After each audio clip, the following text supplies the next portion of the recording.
Hello, all. Welcome back to episode 2 of season 2 of the Brighter Black Futures podcast. I'm your host, Bisa Dobson, and I'm so excited to be with you here today. I'm so glad you're all joining me to watch and listen.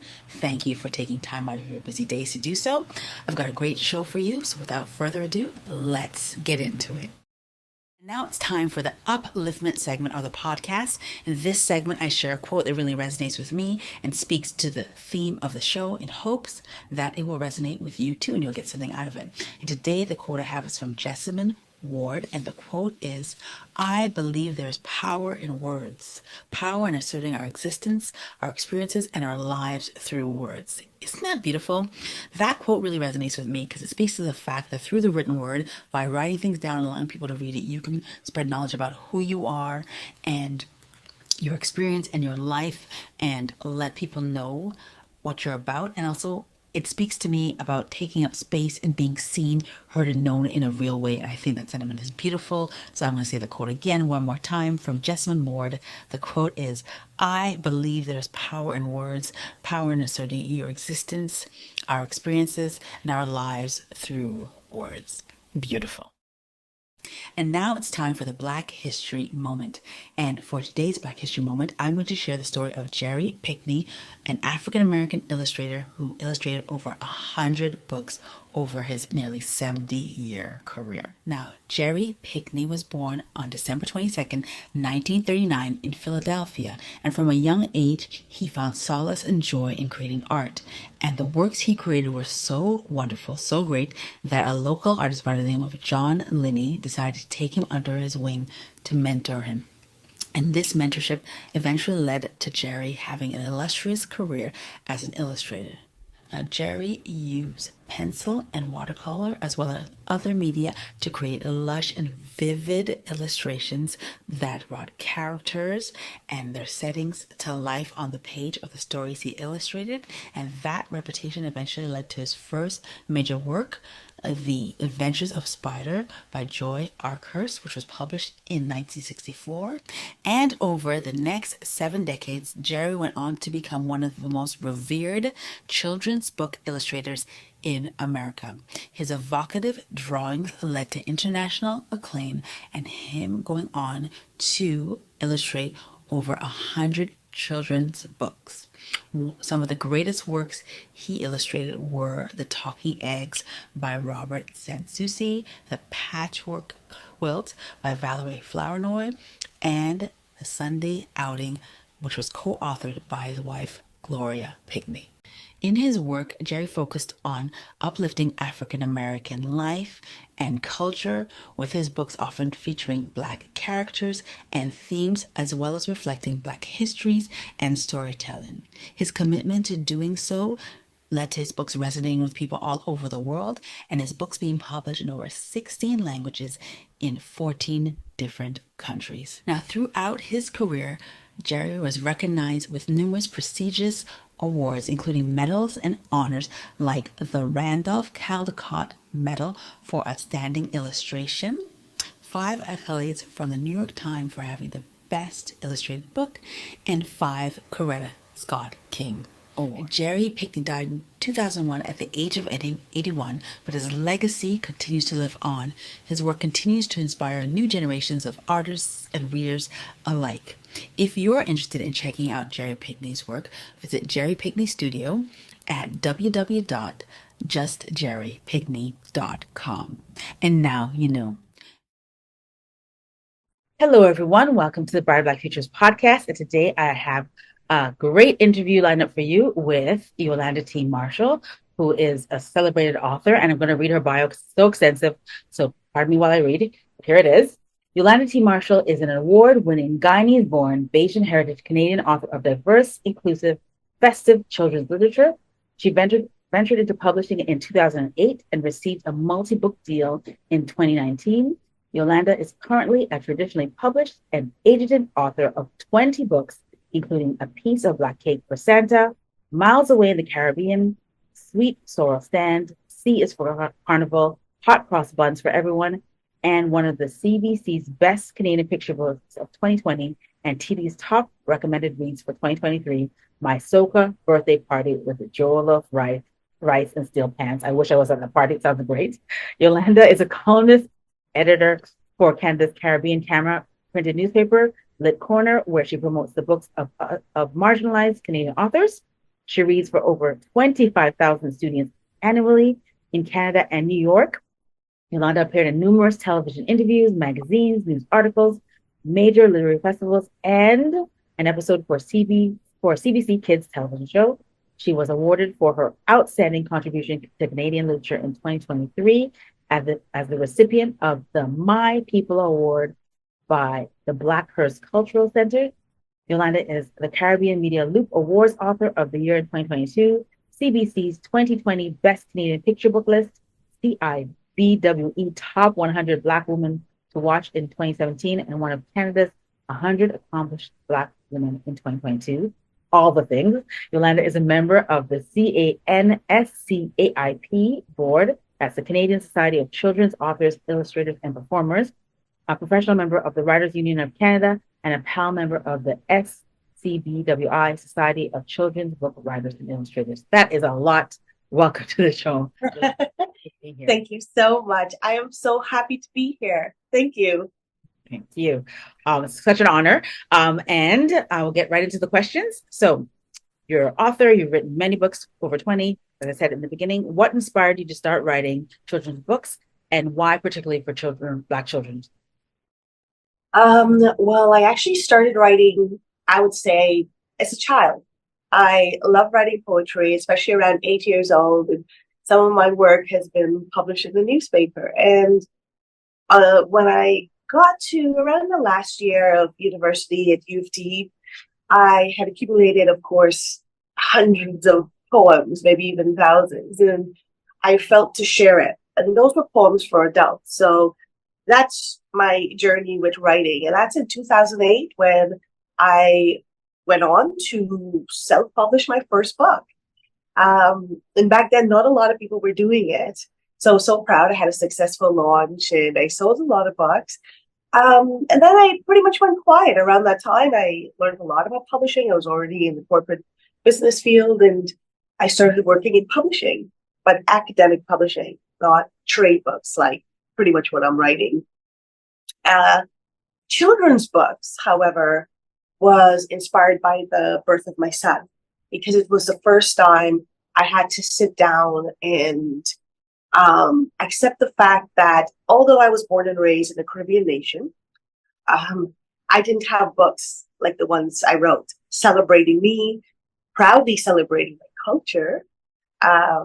And there weren't books like that in Canada where it shows a Black Canadian child who could be Caribbean and African heritage, because he's half Kenyan and he's enjoying all these things in Canada. There wasn't a book to show, you know, the biggest event in his community.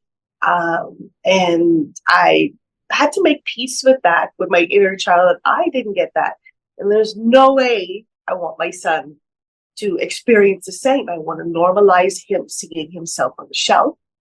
I want to make sure when he's adult, he never has to sit down and go, well, I didn't get that. I want to make sure that in his journey, he's used to, like, I had Black teachers, I had Black doctor and lawyer and you know, everyone around me. Like I've seen this, so I can be this, and more so, I learned to read using characters like myself. So he inspired me to write a children's book in 2015. By 2016, I self-published once again, and that was Command's First Carnival. But that was my inspiration, and into writing children's book. I wrote for my son, and I also wrote to heal my inner child, and the whole passion of it was hopefully it does that to other kids, makes them feel seen and makes parents feel seen as well. That is really beautiful. It's so important. And I think representation so matters. And a lot of what you said resonated for me, because I also grew up, though my mother got me as many books as she could and things, not seeing yourself represented in lots of spaces is really hard and can be tough on children. So really beautiful that your son's birth inspired that for you. All right, second question. So who were your favorite children's authors growing up, and who are your favorite now, outside of yourself, of course? And what do you like about the books that you like? I love Derek Walcott, Okay. number one, because he's a poet and he was from St. Lucia, Caribbean nation, and he won so many awards because I love poetry. Beryl Gilroy was also a very good author from Guyana, highly decorated. She, of course, did most of her writing in the UK. And as I grew, I loved Fiesta Pal, a very troubled author, but extraordinary writing. It's the kind of writing that would make you laugh and cry. And you can heavily relate to, especially if you had a stench of, uh, poverty in a Caribbean nation. It's just the things that you go, we survived that. So it's I those are the ones that I had, and most of those books once again were for the older grade. Childhood, my dad and my mom, they read for me a lot, which was amazing. My dad is a musician. I had music accompanying my story time every single night religiously, and I had all the Sweet Pickle series. Sweet Pickle series were from A to Z, and the names were for animals like alligator, yakety yak. This. It was all animals, based on all animals, and they were all unique in their own way, like their characters and who they were. And it was from A to Z. So I had a lot of those books, and I really enjoy it. I think the creativity of that book lends to a lot what I do now in terms of, there's someone I remember, even as a kid reading this book, I can be like, hey, I have an aunt like this. It's like this one. I can relate, right? The same way I have characters, which is like a little bit more like Miles, my son. So, but the Sweet Pickle series was my favorite because I had a lot of those books. I believe my grandmother, when she moved to Canada to be with her sons, and she sent a lot of them in a barrel when I was a baby. So I had access to it. And then in my dad's side, they had a lot of books. They were all educators. So, but most of their books, once again, higher grade, academic, writing. But for children, Sweet Pickle series. Can I ask? I've never heard of Sweet Pickles. It sounds adorable. Who do you know who wrote that book or wrote that series? Forgot. Yeah, that's the thing. I'm sitting here and I'm like, what's the author's name? It's okay. We will research and put it in the notes. Don't worry. We'll find it. Let's put that in the notes because you know what? He's huge. It's been out of print for a long time. I mean, he was writing, I think those books would have been for my mom's and dad's age. Like, they're that old. I went back to buy one of the books that I really love, the Yakety Yak, with the character was driving the taxi cab and talking so much and getting into accidents and scaring everyone. And that was just him, just chaotic. Okay, the worst taxi driver ever. And I went back on Amazon looking for that book. And I tell you, I know for sure that book must have cost maybe, 25 cents back then. And I paid about $65 because it's a collector. I could go to the library, and some libraries might have a few copies here and there, but it was a collector and I wanted to get it for my son so he can have it and read it and familiarize himself with it. And when he's older, he could be like, yeah, my mom loved this, and this is one that I had. So, the author can't come to my name, but Caribbean writer. Caribbean writer? It's not a Caribbean writer. That's the thing. Like, it's not my childhood. When it comes to childhood books, it was not. Okay. It had to be the older grade is where I got more of my Caribbean writers.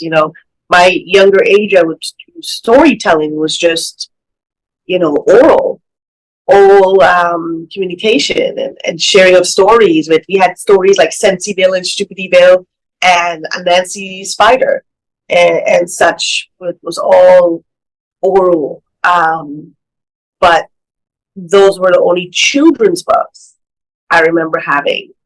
It wasn't until you get to, primary school, then I started picking up, your Caribbean authors. Like I had, Beryl Gilroy, I had Derek Walcott, I had Bisa and such. So yeah, but childhood, I just had sweet pickles. As for the younger picture book grade, Okay. Makes non-Caribbean. sense. I mean, you talked about the fact that you're inspired to create what you didn't have for your son. So that's really, Yeah. really beautiful based on your own experience. All right. So you have 2 books coming out later this year. I think one in September, one in October. Can you tell me what more about the premise of each one and what inspired both? Yeah, those are fun. So in September, I have What's in the Cookie Tin. And what inspired that? Like, I, one time I had the cookie tin and I opened it up and my son was like, "Why do you always buy these cookies?" Because every Christmas I go, then I went into Shireen's grocery store, Caribbean store, and I'd see them little small ones, just so cute. Let me buy it. And he's like, "Those are not your favorite cookies. Why do you always buy these cookies?" And I said, "Because when I was a kid, there wasn't any cookies in these tins, and now with this cookie with $2, it's $2.50. I need to go home and open it up, and there's cookie in there." So I really had to realize, like, oh my gosh, I've been buying this cookie all the time because there weren't any cookies in the tin when I was young, right? And because he would just, he's older now, he's realizing I always have this stuff at Christmas, and sometimes he just like wildly buy it, and to him it's like it's just too much of this. Like, so, like, what is what does this cookie mean? And the story came to me then, and I'm like, you know what? Is there a story about this? I want to do my research like I do all my books. Is there a book coming out? Is there a book on the market? Maybe there's a book that's been written and out of print, and it's an opportunity to write about it. There were no books written about it, but it's a universal experience. For a child growing up where, food wasn't a luxury for us, to find an empty cookie tin, oh my gosh, it's like the saddest moment because there's nothing in it. And it always smells like the barrel it came in or something, or the cookies. And there was just sewing kits. The best thing you'll find in there as a Caribbean child would be the black cakes, right? Or your sponge cake. It's Christmas time, you can bake in it, and okay, I see it then. It might have cookies, but more so it might have a cake in it, because people would use those things to bake in as well, or to share cakes. But I said, yes, I need to write a story about the cookie tin. What's in the cookie tin? And, wait till it comes out. I keep doing this marketing thing and making fun of the whole fiasco of it. This, a lot of parents can relate to the quotes I'm putting out there about it. But I hope this book brings a lot of healing for the younger ones. So that's the inspiration for What's in the Cookie Tin. There were any cookies. And then I had some times where people did have cookies, which was, I got, and to be fair, when I submitted that book to Chalkboard Publishing, go, hey, this one's should be a really nice one. And, the CEO, she's funny. She goes, there's always cookies in the tin. I'm like, wow, what privilege. That's amazing. I've never met someone that had but which is good, because first she looked it up and I was like, oh yeah, this has to get published. Like, wow. So there were sewing things, and I was like, yeah. So it was so nice to get that deal. And then, of course, a Kwanzaa book. I have a Kwanzaa early reader where I'm doing these. I have 5 so far. I have more coming out, where kids see themselves in early readers and learn to read. My son learned to read at 3 years old. He started reading. Once again, it was all about story time. It was all about starting with a few sentences and where kids can see themselves in the character. And I have a Kwanzaa book, and I figured, I should do a Kwanzaa story. And I had a few bookstores and many other educators going, Yolanda, you should do an actual picture book for Kwanzaa. We don't have a lot coming out of Canada. And I said, you know what? Let's do that. I have the early reader. Let's make it a big deal. Let's put a picture book in people's homes for a higher grade reader, but something that you can share and you can learn, and people who are not from the community can, get involved too. Like, the whole book is surrounding even the candle lighting of the book and the principles where we all can live by, right? As decent human beings. So the Kwanzaa book is a must because that's how I celebrate Kwanzaa as well as Christmas. Yeah. So, next question for you. You kind of touched on this in the beginning with your first answer, but speaking of representation, again, you speak to many kids between Toronto, Canada and New York, as your bio stated, in many different kinds of classrooms, lots of diverse children. And I'm sure that you see firsthand how much representation matters when you reach them. So what would you say to somebody who says, this isn't a big deal? Why can't a kid get any kind of book for any kind of child? What would you say to somebody who kind of poo-poos the idea that representation is really important in literature? First of all, the fact that we don't have the representation is rooted in colonialism, which has never been positive for my people, my race, and my community. So for someone to feel that that is okay to have is to mean that you're okay with us being suppressed. You're okay with us not celebrating ourselves.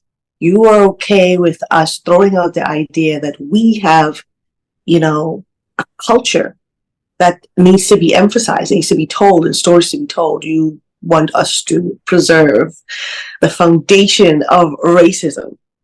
And it really is for someone to feel that you don't deserve your story in a book and your child doesn't deserve to see themselves, then why does your child deserve to see themselves? Why do most of the books we have, they have, when you think about books in North America alone, have more animals than Black kids?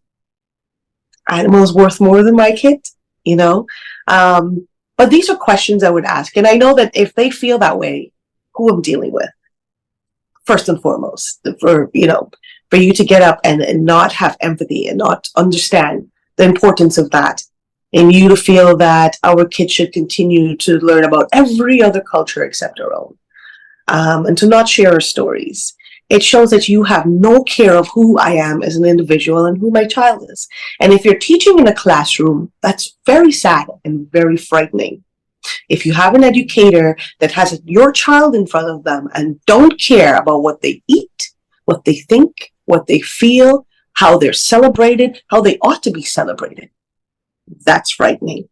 And that's how we have a lot of kids who don't feel seen from a young age. So they grow up to not feel seen in our society. And if they are feeling seen, a lot of kids, especially in Canada, have books with American characters.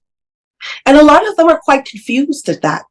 And we see the way they live now, Then they grow up. And it does impact them. They don't see themselves in society. Then they go in school. They don't see themselves there. By the time they're at a high school, it's a hard hit. And we have such a high dropout rate. A lot of it starts from these microaggressions, as in, you don't need to see yourself in a book, So we as a community need to change that. If your kid's going to a school and they don't have the right books, if you can, donate it, speak up about it. And if it's really hard, and I know people are like, you don't understand, this place is like so racist, all this, and it's like, keep showing up, keep fighting, but more so, make sure your home has so much representation that your child feels safe in that space and know that there's a bigger world out there and they're seen. But it is quite important. It's quite important for a child to see themselves dealing with certain emotional entanglements and how to come out of that. It is so important for a young child, especially my child, to see how they celebrate Christmas. I wrote A Piece of Black Cake for Santa that was released in 2017, and there wasn't a book about that, as in, what does my Santa do? I love Christmas. My birthday's around Christmas time. I grew up in a Caribbean nation, and we had beautiful Christmases. My Christmases was running out in the sunshine and playing with my friends, and I had this dolly that was very white, and it was plastic. But we had so much fun, right? That's what it is.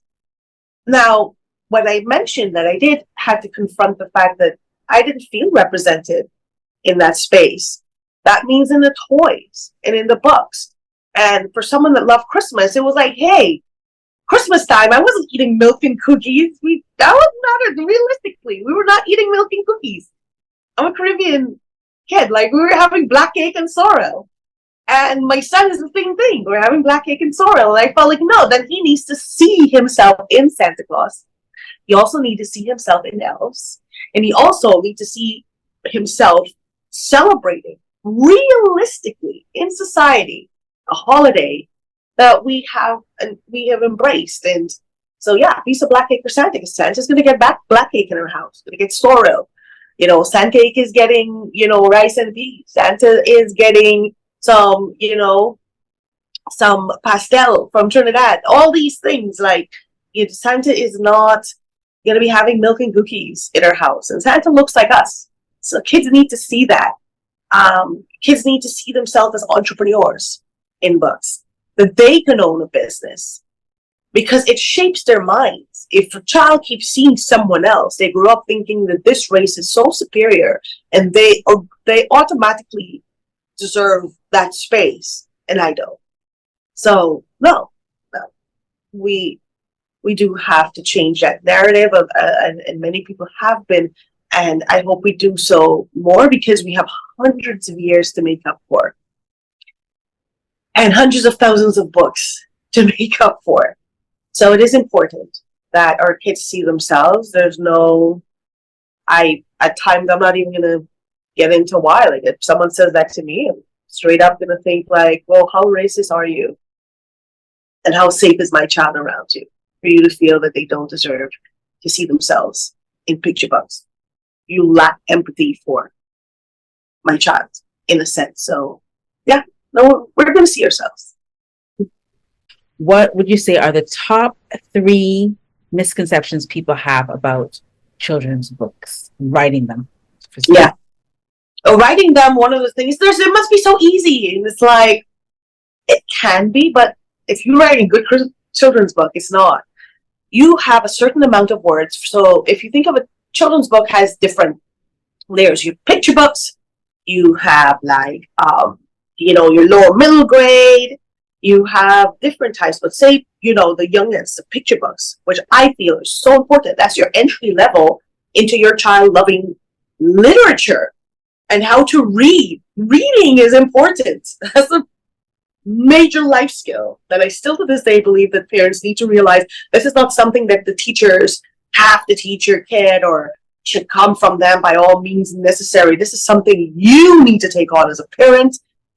First and foremost, the way you teach your child how to walk, how to chew properly so they don't choke, is how to read so they survive in society, how to swim. So it's important. Picture books have a few words. A picture book can have 10 words.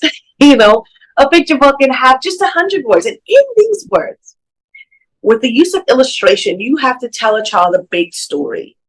A child takes up so much. They're like a sponge and they have so many questions. And then you have to keep their attention with so little words. You don't want it to be long because you lose their attention. But you also want to make sure that what you say in these words keeps them attracted to turn another page. What's going on? What are they going to do next? And at the end of the few words, that child is sitting there going, I can relate to this character. I want to do what this character is doing. I want to read that book again. And the experience of that is with my son, when I read certain books to him, Robert Munch's book, when this song with I Love You Forever, and, the illustration, I have it on a podcast where I'm reading with Miles, and you can hear him asking these questions in the background. He's 2 years old. And, you can hear him asking these questions. And then at the end of it, he goes, I want to read the book. And then he's like looking at the illustration. It's like the baby put the watch in the toilet. And it's just because the child goes back and he goes, I want to hold it. This is great. You have a few words to make a child feel like that. It's not that easy. What are you writing about? What's the message that you're going to give to a little child to keep their attention? And to make them feel like this is one of my favorite books. and make them feel like I want to keep opening books for the rest of my life. So it's a pretty tough role, and it's not easy. If you write just a few words and it's crappy, a parent's going to read it. They're going to, this is just garbage, you know. They might not feel they even pick up some more with their kids. You're writing for a little mind, so you have to make it worthwhile. You have to write it properly. So yeah, the misconception of picture books being so easy is kind of tricky, because it's like, no, you have to word it in such a way and be so creative to say a big story in a few words. Illustration. There's another artist involved. I'm writing a novel, it's just me, pretty much. Cover can be, cover, but the inside of the book, it's just my words. But the picture book is accompanied by illustration. So your illustrator has to be good. Your illustrator has to be able to bring out bring the picture to life. So you have two artists working together, collaborating to make that story just make a huge impact for that child, and tell more, say more in the story than the words can, or express what the words are trying to say in that story. So yeah, you have two artists who are working together in that book. So a little bit of a heavy production that's going on there. So if you are going to be producing those books, it will take a little bit more money, to be honest, because the illustrator, the artist, have to get paid as well for their work, right? And then you're the writer, so that's it. A lot is put into making children's books, and then also the grammar and the words you use. It has to be written in a way where a child can repeat it, and the kids will mimic. If they remember a sentence, they'll look at it and just say it because they heard the parents say it. But if it's written in a way where they can do that, and then gradually know what is and they mean, and all of a sudden they're connecting other sentences, the phonics of it, right? All of this is the thought process into making a book. So that's one of the misconceptions. And also the fact, like, well, it's just picture books. As I said, that's the first introduction into literature for your child. It's the books that teaches them how to read. All right. What advice would you give to anyone out there who's like, I would love to get into children's books and write books for children? What advice would you give them to get started and do it really well? First of all, the big advice is to really research picture books, what's out there, what's on the market, what's selling. But do your research first. Don't jump in and think like, oh, I'm just going to make all this money and whatnot. A lot of people who write picture books are very passionate about it. Whether it be their inner child is pushing it, their own kids is pushing it. It's just, it comes with a lot of passion. So research what's on the market and what you're going to write. I find a lot of people writing books, and there's like 600 books for the same topic. And it's like, we're trying to play catch up here. Like, there's so many things you can write about. So really look out there and see what space you have. Research publishing. And this is something I can't stress enough, especially in our Black community. We are the least educated on the publishing industry. And I know this because I meet a lot of people, they don't know the difference between traditional publishing or self-publishing. They don't know what a literary agent does. There are people who think a literary agent is going to send your emails and be your secretary or book your school stuff. Or they feel that if you're traditionally published, you get all these perks, and it's like, no. Or you have the whole notion of like, if I self-publish, I'm going to make all this money. And it's like, let's be realistic. You've got to realize that the industry is very old.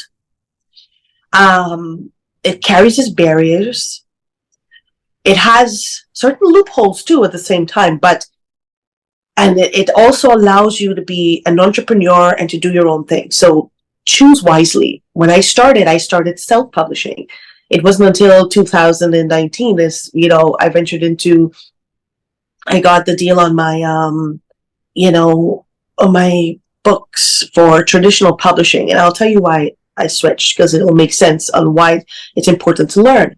So self-publishing, I did very well. I sold a lot of books. I sold a lot of books before even going into schools and reading, especially children's books. My books would sell. I got into Indigo without consignment because there was a demand. I got into local bookstores without consignment because people were coming in and asking for it. Most of my marketing was done online consistently because I was working 9 to 5, I went through a divorce. My child was 1 year old. I'd pick up my child from daycare. I don't do babysitters or leave my kids with families. Like, it's just me and my child, and I'm straight home, and I'm doing this work on the side because my child has a book, and kids around the world, they can have access to this book. And I would just do marketing ads online and social media. And I would do it consistent, the same way, year after year.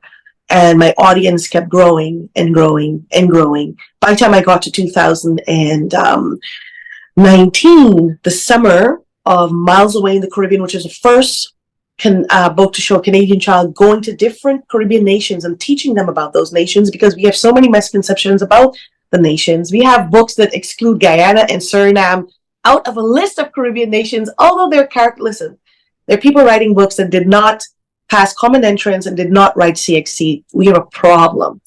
And we have to make sure that the narrative is corrected. You know, I'm writing on a scale as a Caribbean author that is born out of Canada. So I do take that very seriously. And I have a close connection with writers who are in the Caribbean region as well, because I feel there's a deeper understanding there. So our community need to really learn, do your research before you write, and also know how you fit in the business part of it. So Miles Away came out, it sold 3,000 units. At that point, I'm working in publishing in academics, so I know selling 3,000 is massive. There are a lot of traditional published books with big publishers that come out that don't sell that much. And those books, you see it, end up in like winter selling for $3,499 because the publisher overprinted. If your book get there, it's kind of tough. But especially if it's like within just 3 years of it publishing, that's hard. You know, maybe, 5-6 years backlist, then it could be there. But after 3 years, 2 years, your book is like, because it got marked down to that level. It just didn't sell. So to sell 3,000 for a self-published book is a lot. I didn't have to go into traditional publishing, but this is why I did.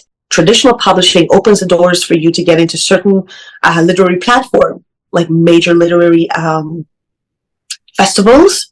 Also, it allows you to get into schools. And remember, I'm writing because I want to make sure that our kids feel seen. I want to make sure that, the characters represent children like my son who live in Canada and have their Canadian experiences highlighted. And one of the ways is traditional publishing. You don't have to call and beg a library to get in there. It's in there. So that's important. Now, self-publishing, I absolutely love it. I tell people it's the best way to get it out. If someone says no to you, that's fine. You can still put your book out there. It's not something to put down. It's not easy. You're doing a lot of that work for yourself. And you just have to be really passionate about it and realize sometimes you're going to write a book, it's not going to work out. And then you write another one and it does work out. So you just never know. You just got to keep going at it. It's like a business. You take a risk. You take a risk over and over again. But these are the kind of risks that pays off for me. If 100 kids read my books, that's amazing. That's wonderful. Do your research, understand the business, and see where you fit in. Bring out stuff that's unique. Traditional publishing, if you want to venture into that, it's great because it enhances your distribution list, makes it even bigger. And I remember there are people saying that, oh, well, you make more money traditional publishing. But, it depends. If I'm an entrepreneur, so I'm coming from a hustler mentality. Now, think about this. I can buy my traditional published book that I did not have to pay for the illustration and all this production work for 50-60% off. And then I can turn up an event and sell it back. That's way more than my, royalty. There are ways to make money. If you expand yourself and put yourself in positions, right, where your book can grow. One isn't better than the other, but there are certain positions you're in where you have a superior option. in a sense, to reaching a bigger market. Please tell our audience where they can find your books, where they connect with you, and maybe if you're doing another public event or maybe an event online where you're reading to children, where they can watch that as well. So when it comes to reading my books, I do a lot of book readings in the libraries. Sometimes I share it, sometimes I'm not that great at sharing it. But if you look up in the library events, you will find it. I do a lot of the major literary events, like in the last 2 years, not this year though, but the last 2 years I did like Telling Tales in Burlington, which is such a huge event, and it's free for kids. Toronto Festival of Author, which is the biggest event in Canada, celebrating authors from Canada and around the world. I do a lot of school readings, so those I do not advertise, of course, because it's private. You're going to school, so chances are your child will encounter me in schools at some point, because I do quite a few of that. And I do have other events that are shared, like for example, Harbor Front. We do the music and literature. We call it the Literary Fete, Storytime and Steel Pens. And also I do events in a different book list as well. Well, not a different book list, the Blackhurst Cultural Center, where you'll find quite a few of my events being hosted as well. Are they listed on your website, the events? Yes, they're usually, if you go on my blog, you will find that a lot of them are there in the events section. And even on my social media, if you click the links, you will notice that I have like where events will be. So. All right. Thank you so much for that. And I'll be sure to share your website address and your Instagram and the show notes as well, so make sure people can find you. All right. Thank you so much for being here today. I really appreciate you doing this interview, and I learned a ton about you, your books, and publishing in general as well. So thank you again. Thank you. Thank you. All right, that's all we have for you this week. Thanks again for being here with me, for watching and listening. I so appreciate you being here with us and look forward to seeing you next time. Till then, take care. Bye.